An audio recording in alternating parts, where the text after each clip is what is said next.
Genesis chapter 30, verse 1 through 43. When Rachel saw that she was not bearing Jacob any children, she became jealous of her sister. So she said to Jacob, "Give me children or I'll die." Jacob became angry with her and said, "Am I in the place of God who has kept you from having children?" Then she said, "Here is Bilhah, my servant. Sleep with her so that she can bear children for me, and I too can build a family through her." So she gave him her servant Bilhah as a wife. Jacob slept with her, and she became pregnant and bore him a son.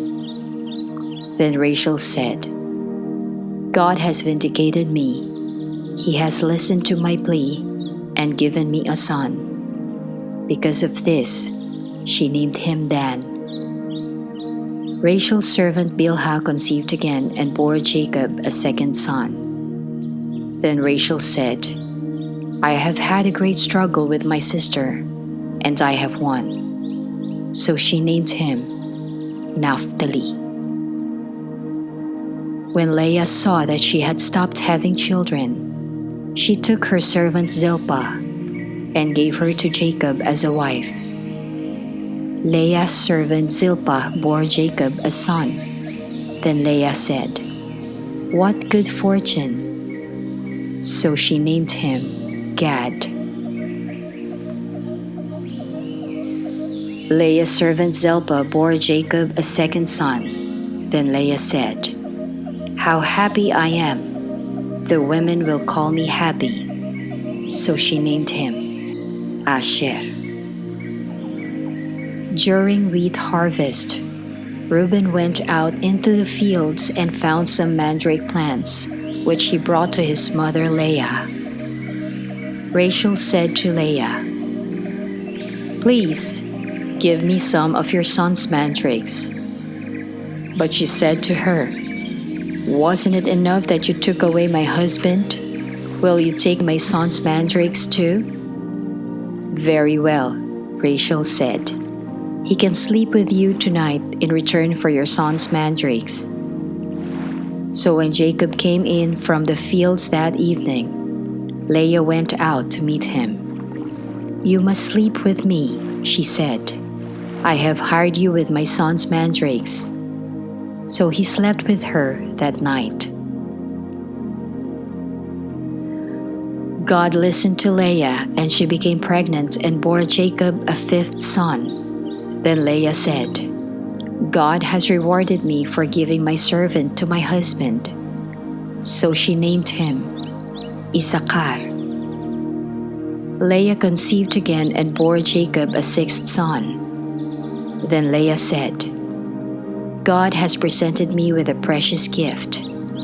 This time, my husband will treat me with honor, because I have borne him 6 sons."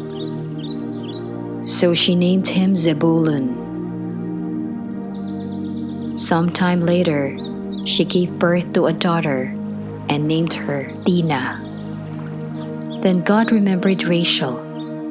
He listened to her and enabled her to conceive.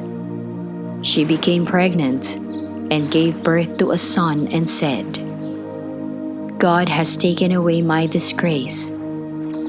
She named him Joseph and said, "May the Lord add to me another son." Jacob's flocks increase. After Rachel gave birth to Joseph, Jacob said to Laban, "Send me on my way so I can go back to my own homeland. Give me my wives and children for whom I have served you, and I will be on my way.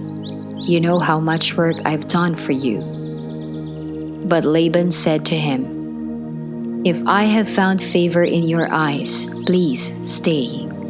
I have learned by divination that the Lord has blessed me because of you." He added, "Name your wages and I will pay them." Jacob said to him, "You know how I have worked for you and how your livestock has fared under my care. The little you had before I came has increased greatly, and the Lord has blessed you wherever I have been. But now, when may I do something for my own household?" "What shall I give you?" he asked. "Don't give me anything," Jacob replied.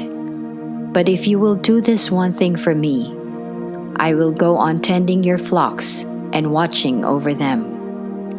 Let me go through all your flocks today and remove from them every speckled or spotted sheep, every dark-colored lamb, and every spotted or speckled goat. They will be my wages, and my honesty will testify for me in the future whenever you check on the wages you have paid me.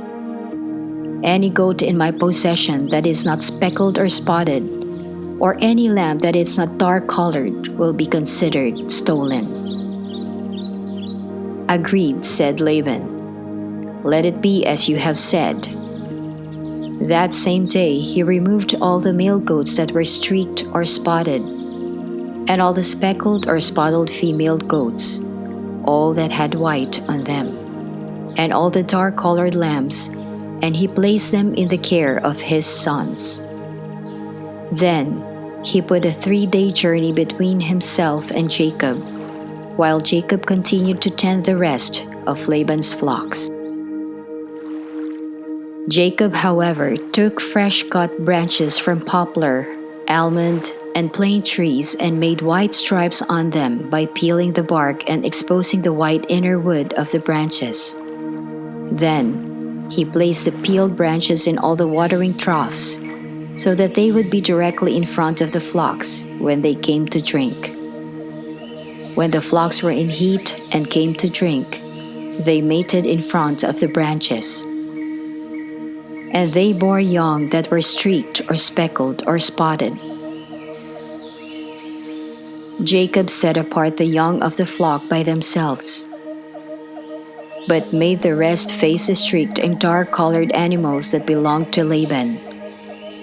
Thus he made separate flocks for himself, and did not put them with Laban's animals. Whenever the stronger females were in heat, Jacob would place the branches in the troughs in front of the animals, so they would mate near the branches. But if the animals were weak, he would not place them there.